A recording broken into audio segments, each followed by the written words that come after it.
Once thought to be just another relic of the past, the Diesel 70 now stands as living proof of what determination can be built. After 3 years of work, its heartbeat returns, the sound of history turning once again. Last time we checked in on the Diesel 70, Craig, Steve, and Rick were eager to finally hear the engine run. But when they went to engage the flywheel, the starter drive had other plans. It snapped the cap clean off and cracked part of the housing in the process. Yeah. A week later, the damaged spiral sits on the workbench as a reminder, while a new drive is installed and the housing gets welded for extra assurance it won't happen again. After chasing down a small leak from the night before, Steve tops off the radiator, and with it, the anticipation starts to set in once again. Craig, you got any anticipation going right now? Nerves going yet? Oh, of course. If it was all factory parts, it wouldn't be so bad. But all these made pieces, why? We'll find out whether we were good or not. Like astronauts running through a pre-flight checklist, the guys move carefully through each step, hoping this time it'll finally be liftoff. You got plenty of gas? Full. It Full? should be just Okay. about to the neck, Craig. Oh, okay. Good I enough. should have filled it up just about to the neck. We're going to warm the engine first before try for oil pressure, or I suppose we could, yeah. we got to check oil pressure before we start, don't we? Yeah, we definitely got to get it rolled over a lot. Well, we want to see oil pressure before we fire it. We tried to pre-lube a bunch, but still feel better if we see that gauge come up. I smell gas. Good. I smell it or not? Maybe I As I would tell Linda, it's just the size of the nose. As I would tell my wife, it's just the size of the nose. yeah. I got a nose on me, and that smells good. Well, I think it drips when you turn the, we need to tighten that little nut on that stem. Are you on the right positions and everything here? So Yeah, we got there you this. go. We're in the stop, and I put that on the run, or start, Start, excuse yep. me. Yeah. So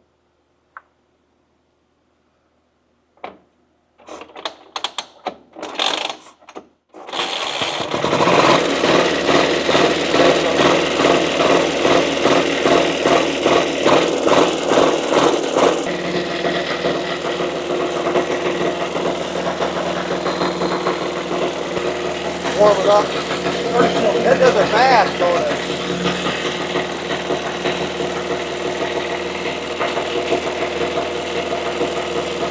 Smell that? Smell that?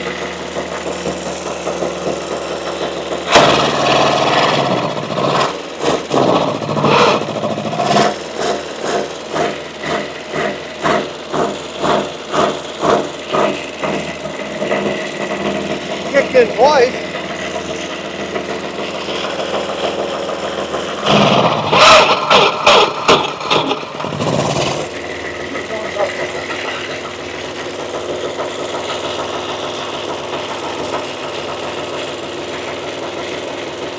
That fuel is turned on back there, ain't it?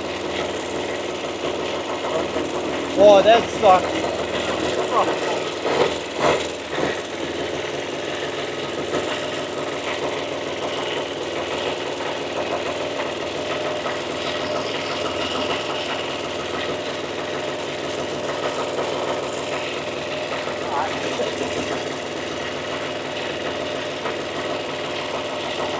The guys let the pony motor warm up until it's good and hot, waiting for every sign that it's ready before trying the flywheel again.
flywheel's spinning, but the oil pressure gauge stays stubbornly flat. Let's stick a gauge in the oil manifold maybe, other than this one.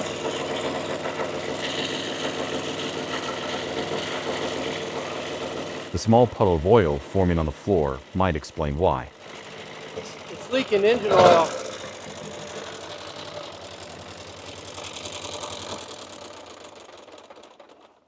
That's a pretty good sign, guys. God damn it. You got oil pressure, Rick. I Not see at the that. gauge. Where's it Leaking coming? along this lid up here. Oh, on the filter On the itself. filter itself. It's got them square cut O-rings in it. Well, at least you got oil pressure. We got oil pressure. Got an oil leak on a filter. Got 3 of them. We got 2 sealed and 1 that's not. I don't know if we can tighten that or not. Always one more step. Always one more. Yeah, it's just rolling across that base. Okay. But our front one and our second one seem pretty dry. Gets spinning pretty nice though, don't it, once it gets rolling. I think we had some fuel on top of the pistons to start with. To start with. Boy, this head is hot up here, you know it? That little pony motor is doing its deal.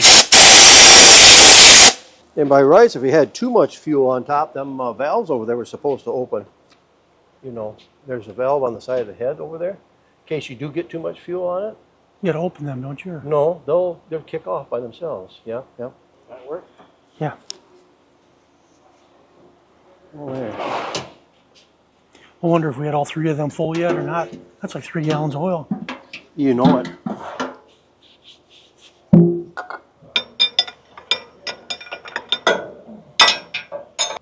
You have to be pretty full, wouldn't it, to get pushing it out that there? Where's it pushing out? Top or bottom? Top. Well, what I could see is the top was just a hissing.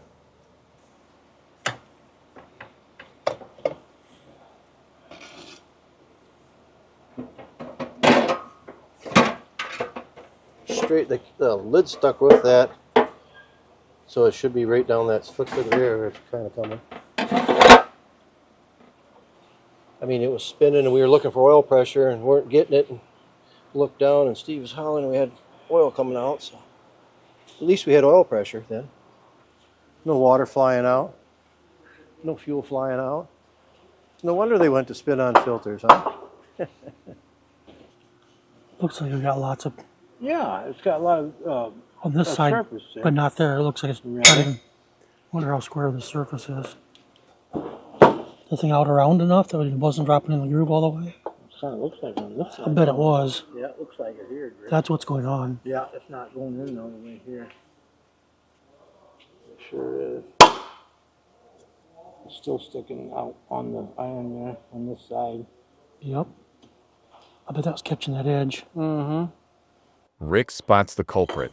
The oil filter casing isn't sitting square with the lid, letting oil sneak past and puddle below. I got thinking, you know, One quick fix, and it's back where it belongs. I think it's better than housing being cracked. yeah, well, that's it. Well, I heard air coming, you know. You could hear it over the top of that. Yeah, I could. Shh. Well, once I seen oil coming, you shut it, quit spinning. I could hear the. It was just relieving air big time. Craig gives the lids a few taps for good measure, while Rick double checks the starter drive housing. How many times we kicked it in now, Rick? 10 times, probably. On Still in one also. piece.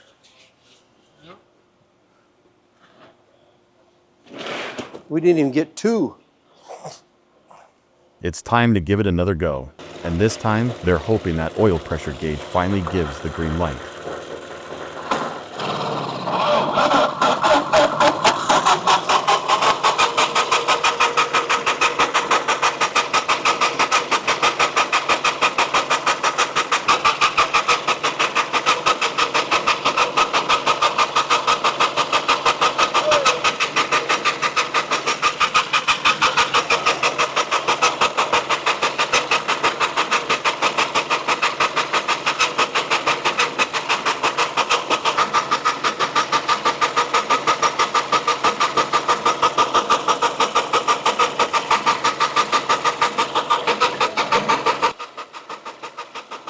As the oil pressure starts to climb, smirks start to form, as if the moment that's been 3 years in the making is now just a lever away.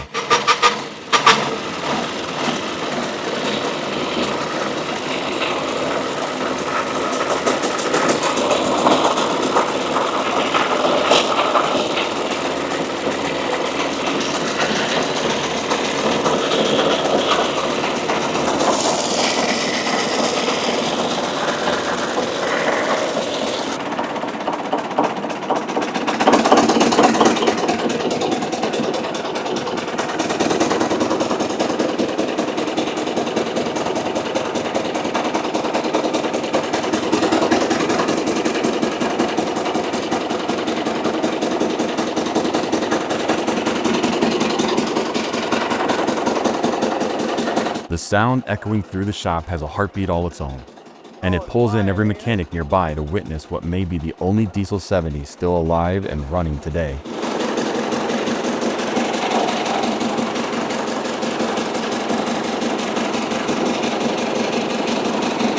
Smiles all around.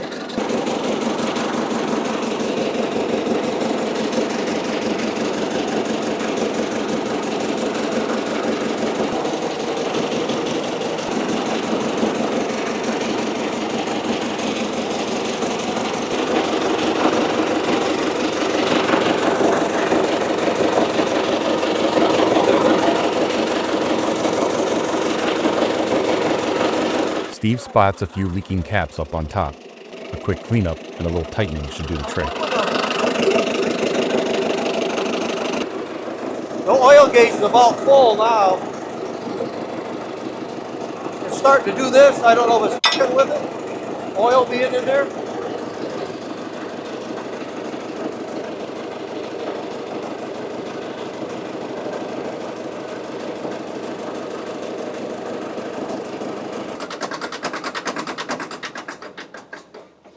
Then it don't come up hard, you know. A lot of anxiety is now gone. Oh, geez. It's not even that smoky in here. Warming her up.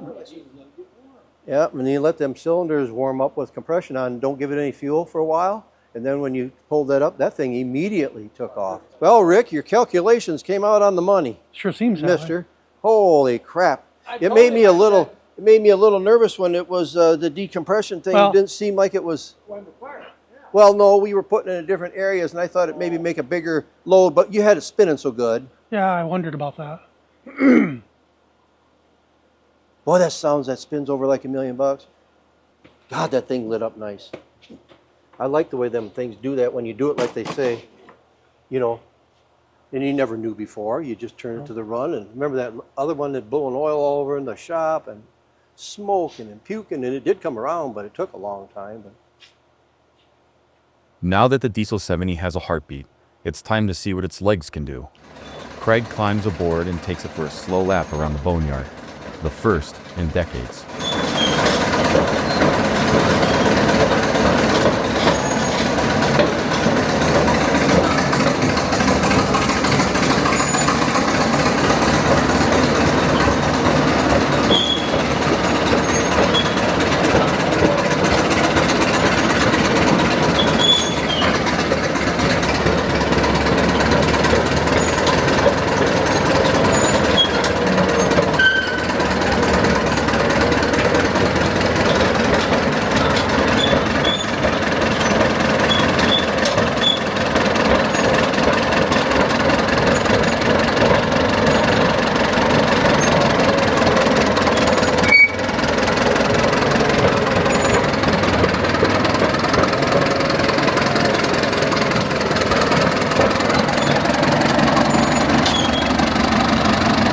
Members of the boneyard watch with envy.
After 3 years of work, the Diesel 70 is painted, touched up, and prepped for display.